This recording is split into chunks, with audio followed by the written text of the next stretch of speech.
In today's video, I'm going to teach you how to give someone access to your Wix website. If you need to let a teammate, designer, writer, marketer, or manager work on your site without sharing your personal login, Wix makes that easy through its roles and permissions settings. This is the safest and most organized way to give access, because you can control exactly what the other person is allowed to do. To get started, go to Wix and log into your account. Once you are signed in, head to your dashboard. If you manage more than one website in your Wix account, make sure you select the correct site first. So you open that site-specific dashboard. This is important because permissions are set separately for each website. Once you are inside the right dashboard, look over to the left-hand menu. Scroll down until you find Settings. Then click into it.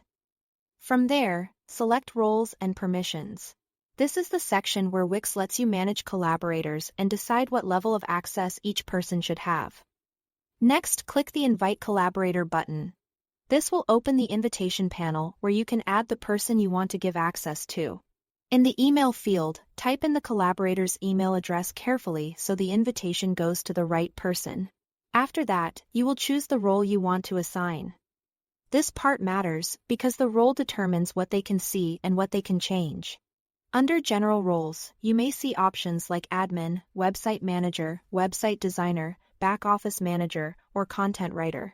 Wix may also show more specialized categories, including CMS roles, billing roles, marketing and customer management roles, blog roles, point-of-sale roles, and payments roles.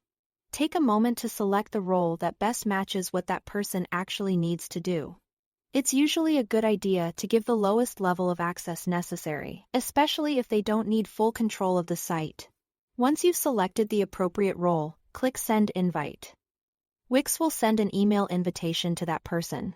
They will be able to open the email and then either create a Wix account or log into an existing one to access your website based on the permissions you assigned. And that's it. Thanks for watching.